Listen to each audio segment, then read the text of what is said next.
Okay, so we didn't get too far using the bipolar transistor out of the ATX power supply. Let's try one more bipolar transistor and see if we can get something out of that. Then we'll give up on bipolars and we'll try some MOSFETs and see if we can get the thing to put out 10 or 15 watts. Remember, we have to have a good Class E power amplifier because we need to modulate it, and I think we had a good foundation in that first Class E intro video, but now we really need to get some power out of this thing. And we're going to start out explaining how we got to the values, look at the schematic, see where we're going, and it'll make some sense out of this circuit for you guys.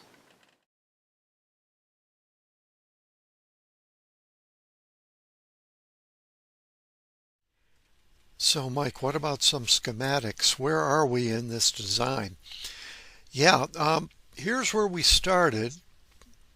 We had this little QRP transmitter schematic that came from South America, and the final amplifier in this case, if I had to guess, it looks like it's a Class C amplifier, a classic Class C type amplifier that we're series modulating with PWM.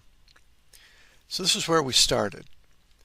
Now from that point, we've built a circuit, at least this is the RF chain circuit, where I'm taking in one case I was taking a high frequency rock and dividing it by 6 times, but here I'm taking a 7 meg rock and dividing it in half using a single 74HC T74. We're allowing the Q and the Q0 to drive a pair of BS170s in push-pull Class D. This is providing a good drive. At least we've proven it down to a 47 ohm resistor. And here's the Class E final that we're building. I don't have all the parts values yet. We're going to work on those. Let's zoom in a little bit. Basically, we have the input that's going to be fed from a 4-to-1 unon because I'm taking the 50 ohm output from this driver and bringing it down to the low impedance of a bipolar transistor. We have a simple resistor that acts as the biasing agent for Class C or for Class E in this case. And then we have the Class E components here, L1, L2, C1, C2. Then we have another unon that takes us from the R optimum of 10 to 12 ohms up to 50 ohms.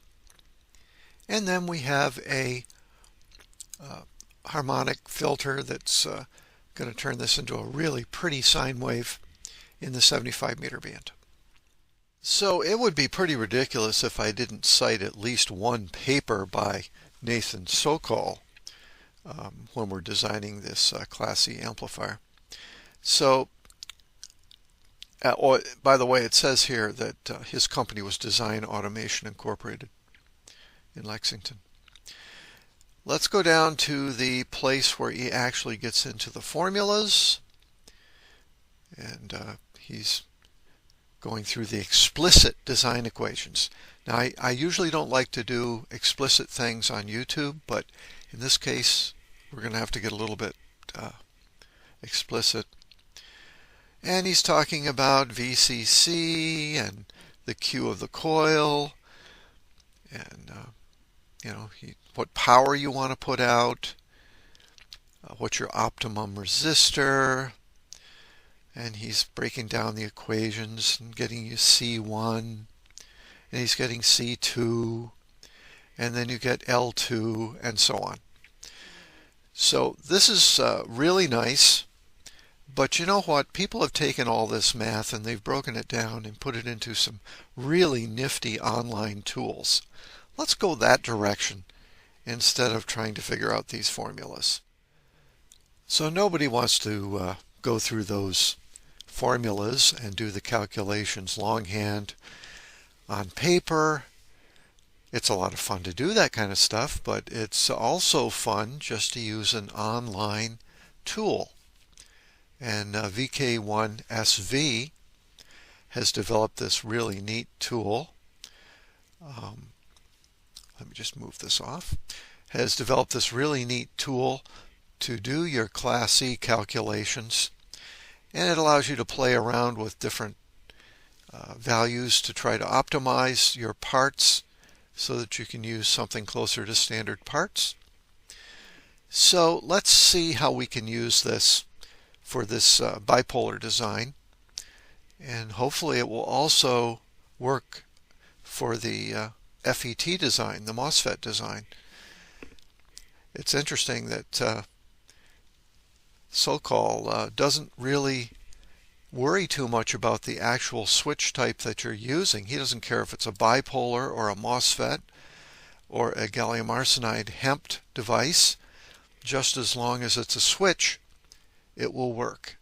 As a matter of fact, it'd be fun to try this with a vacuum tube and see if you could get some Class C going. So let's just start with some numbers. First of all, let's put in the frequency that we're going to operate on. And I'm going to put in 3875 kilohertz. Okay. Power output in watts, let's just say 10 watts to start with. Let's try for 10 watts.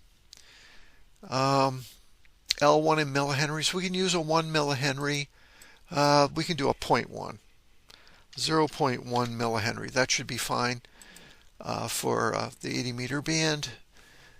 You only need to be a few times higher than the output impedance of the device, and of course 100 millihenries on 80 meters should be several hundred ohms. That should be fine. What else do we need to put in there? I think that's about it. I would just leave the Q at 5. That's normal for this series tuned circuit here. Saturation volts 1.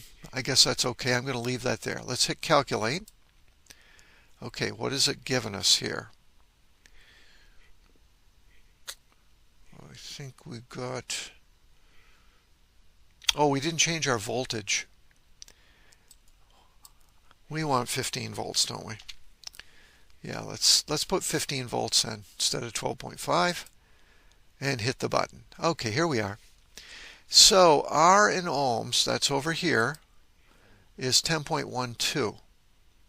So that's it's our target resistance out here that we're designing for.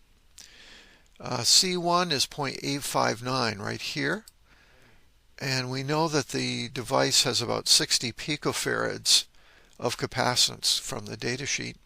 So we add that, we subtract it from this number, and we come up with about an 800 picofarad capacitor. So I think I'm going to use an 820 here. Okay, and then C2 is 1.08 nanofarads.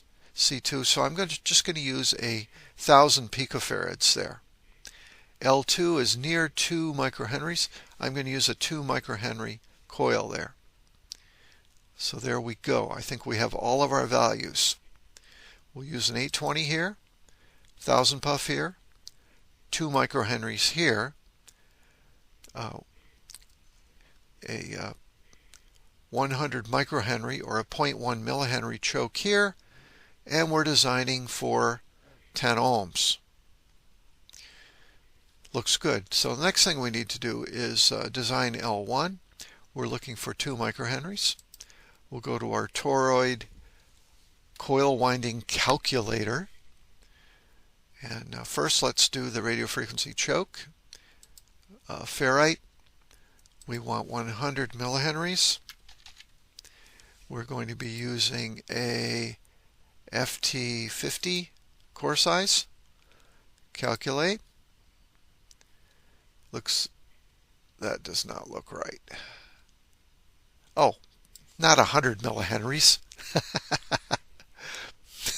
0.1 millihenries. See, I'm making some errors here. 14 turns.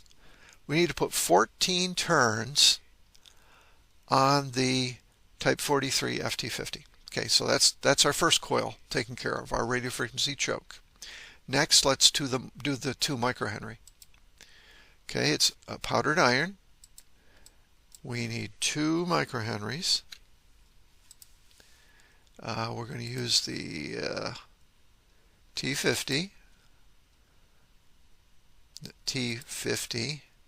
and it's the yellow 6, T50-6.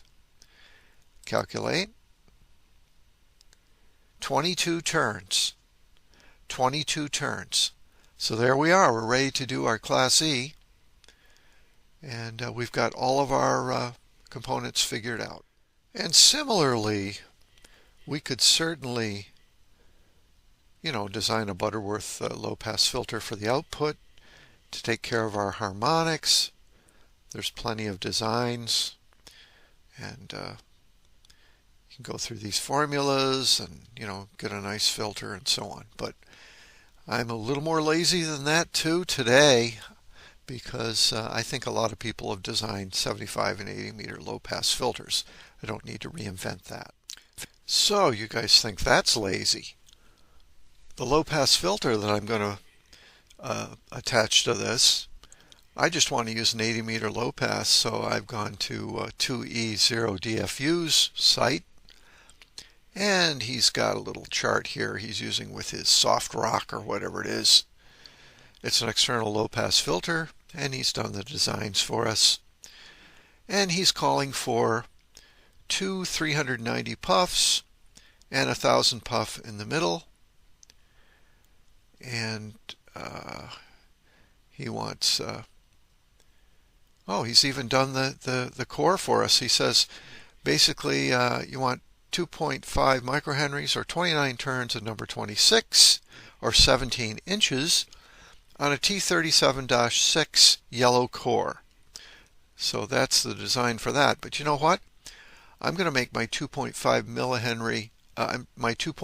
microhenry coils for the low-pass filter out of the T50. So let's do that.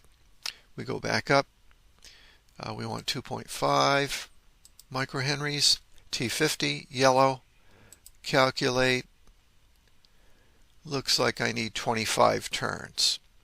So that's 25 turns on the 2 low-pass filter toroids.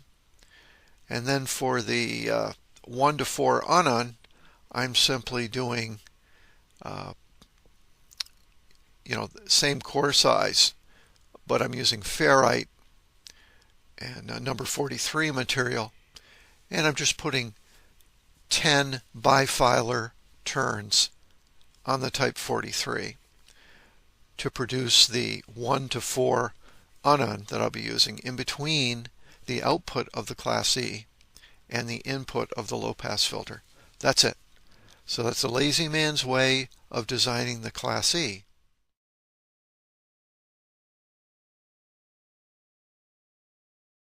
"60 picofarads of output capacitance, and it has an FT of 15 megahertz. Wow, that's a little bit limiting. So probably not a good choice for a Class E final. Probably should have a transistor that has an FT, that's at least in the 100 megahertz range or higher.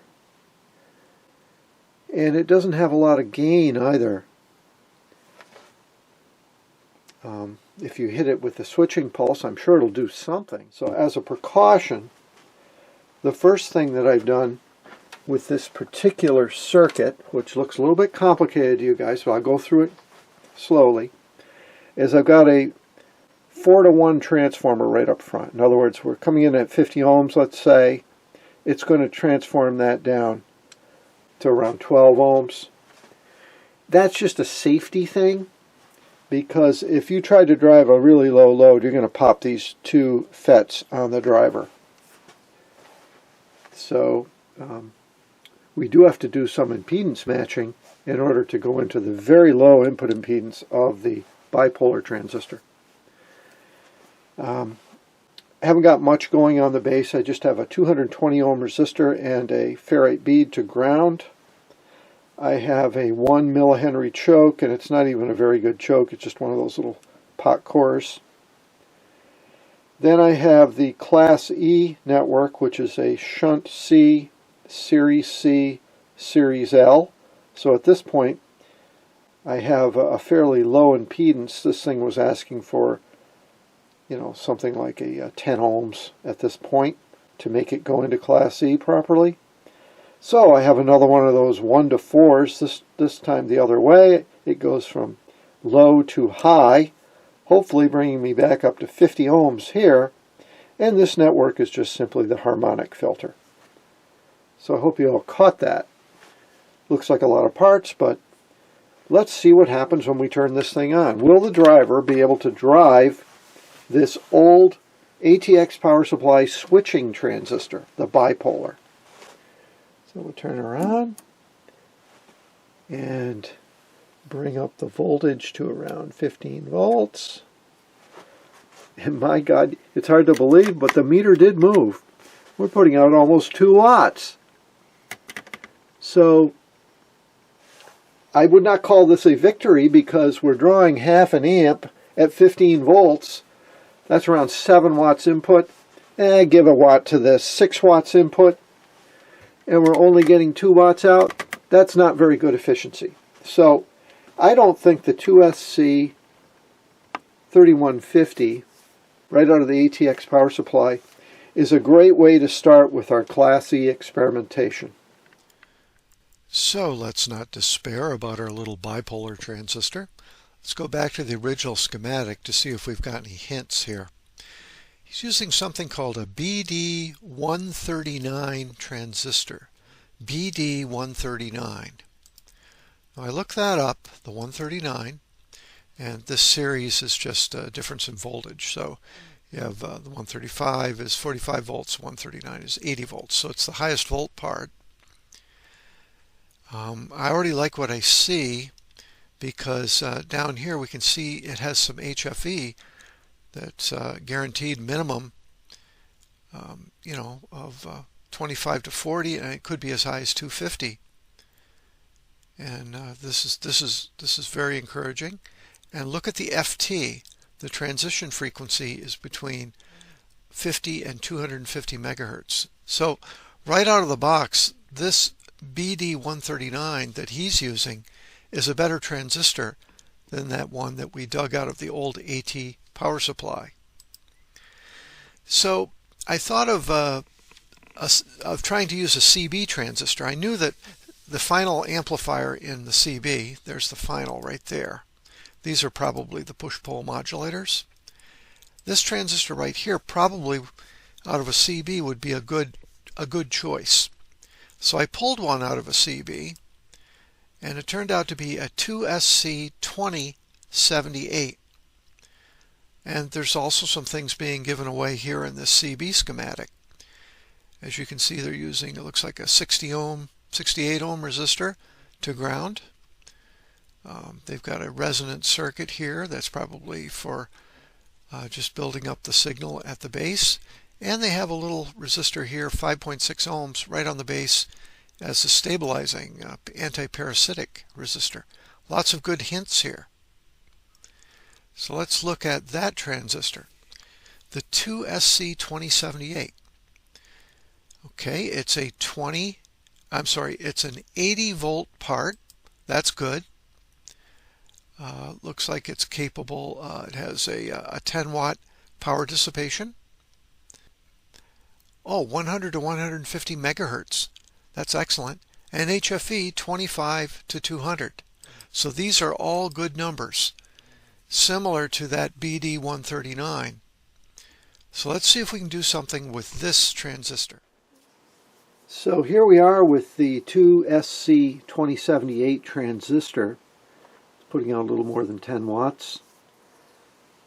And the shocker is that even without being optimized, just with the parts that were calculated from Sokol's formulas, this thing is amazing.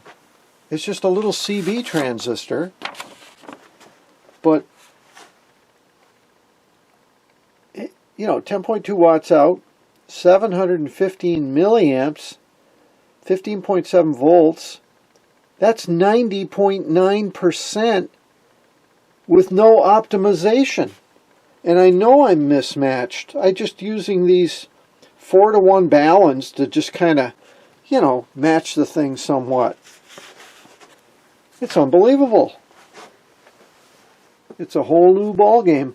You know that Class C amplifiers, the theoretical maximum is 80%. That's the kind of the understood maximum efficiency of a properly tuned Class C stage that's been optimized.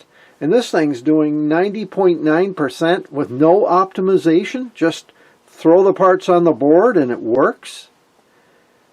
Pretty amazing stuff. This amplifier was designed using the T50 cores. The T50 core is really oversized for what we're trying to do here at the 10-watt level, but I thought it would be a conservative way to do the amplifier breadboarding. Now, I was a little bit concerned about the 4-to-1 transformers. They're really being used more or less as a test item here. In practicality, you would probably absorb the impedance transformation into this coil right here and the capacitor, and you could dispose of this. You would redesign your driver to be the correct impedance to drive the transistor. You might not even need transformers here if you used a complementary symmetry bipolar driver, for instance. You could probably drive the transistor directly. We needed a transformer for isolation because we're going to be doing series modulation. And we've got the amplifier on the high side, so we have to isolate him from the modulator that's connected to ground. So you could really eliminate at least 2 components here quite easily. The other question is, if I used better transformers, would I get more output? I tried these. These are 2 4-to-1 ununs that I substituted for the ones I built. I saw no difference in the efficiency. I didn't have any heating, so these are grossly oversized for this power level. I think you could probably go down to the 37 size for everything on here that you see, and you wouldn't notice much difference at the 10-watt level. You could also use binocular beads. A lot of people like designing with them, with these circuits. So some of you are asking, Mike, what about when you're modulating and the voltage could possibly double on the transistor? Well, you do have to make sure that the transistor can handle, at least 2 or 3 times the voltage. I think that they were saying that you need a device that could probably handle 70 or 80 volts running at this 10-watt level. So our little CB transistor, which has a dissipation of around 10 watts, in a Class E phase-shifted type circuit like this, where we're not dissipating much because the voltage and the current are always not on at the same time, we probably can put out many times what the dissipation of the transistor is. So, of course, you guys want me to blow this up, so let's try to. Right now, the device is set for 10 watts out, and the meter has gone up to 10 watts. Let's see if we can come down and take a closer look at this. Okay, let's see what happens when we increase the voltage. See if we can pop this baby. Okay, we're around 15 volts. Let's bring it up to 20 volts. That's at least 20 volts. And we're putting out not quite 20 watts. Let's see if this smokes it. So 20 volts, just a little bit over an amp, and we've got 20 watts. We're still very, very efficient. Let's see if we can heat up some components here. Now remember, we're torturing this little CB transistor. This guy's made to put out 3 or 4 watts continuous in your CB as you modulate, or you used to modulate with your Heising or your transformer high-level collector modulation.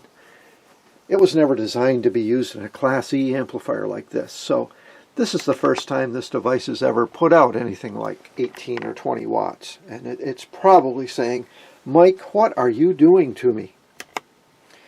So let's get our hands in here a little bit. Cool as a cucumber. Cold, in fact. Okay, let's feel the choke. A little bit of heating on the choke, not bad. Yeah, I can just detect it. Nothing, nothing, nothing. Putting your hands all over the circuit. Don't you love solid state where you can put your hands all over the circuit? Anyway, it's just sitting there at 18 or 20 watts. That's about as far as I want to go with this. So our little torture test brings up another point, and that is protection of the devices. Now, on bipolars, typically you get damage from punch through, and it's from high voltage exceeding the breakdown voltage of the device. It's possible that you could over dissipate the device. You could have some problems on the base, but usually not on the base because it's such a low impedance point. Normally the components are going to pop before the transistor does. It just looks like a big resistor, in fact.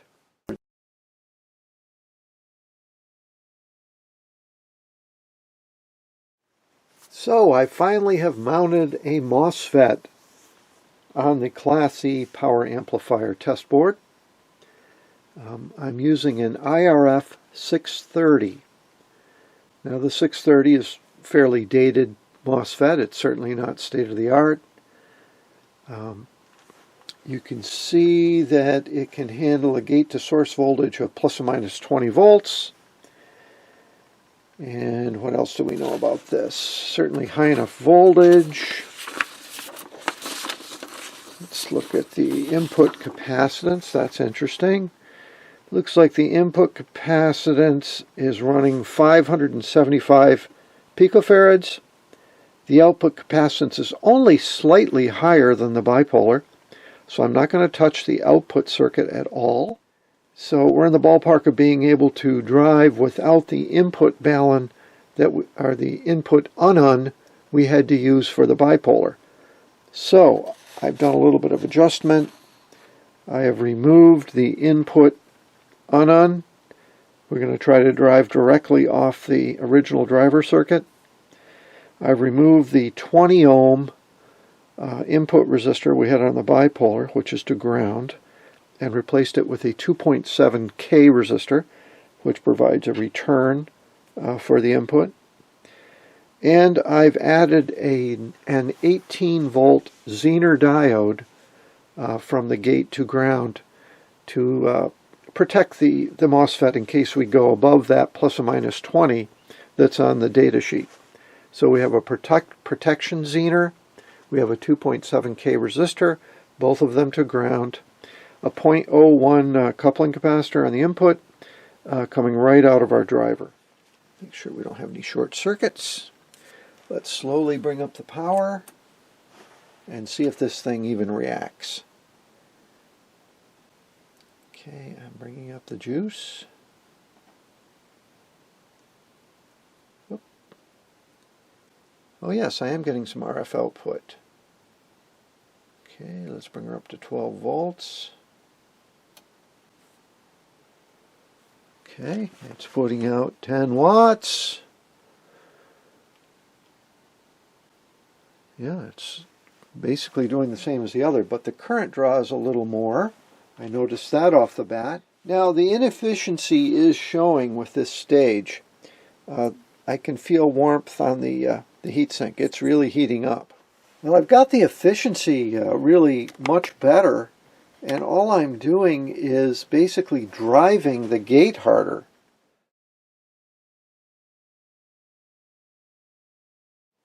Okay, let's take a look at some of the waveforms on this Class E stage, and this is the IRF 630.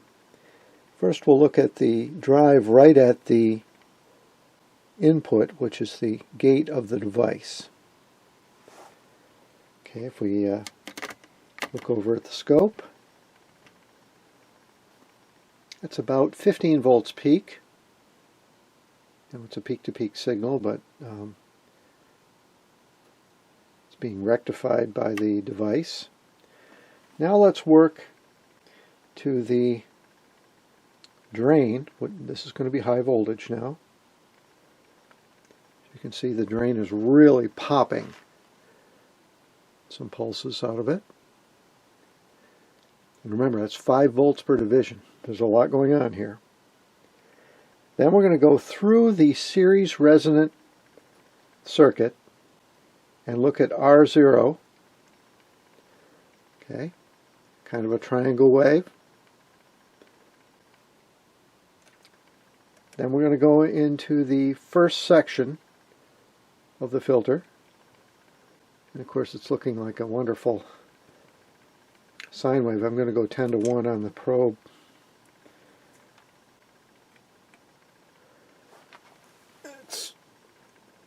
Okay. And here's the very output at the load. Again, you have to forgive the scope. This thing is not focusing correctly. Okay, we're getting 753 milliamps with 10 watts out. Remember our bipolar, we were at 715. It seems like the MOSFET is not optimized and it's not as efficient as the bipolar was, but it's not far off. It's in the 80s. Harder you drive it, the better the efficiency. And I can prove that by backing off on the output. If I turn this direction, see how the current goes up, but the power remained the same. Okay, so it wants to be driven hard. Let's see what that voltage is. 15.65, and what were we running with the bipolar? 15.7. Ah, it's about the same. So, hey, I'm saying a switch is a switch. You switch it right, and the Class E is going to work for you. So, whether you choose a bipolar or you choose a MOSFET, I think you're going to be very happy with this. You know, in the 10 to 15 watt output level, these little TO220 transistors are going to do a good job for you. So this will be the basis for our AM PWM pulse duration modulation transmitter.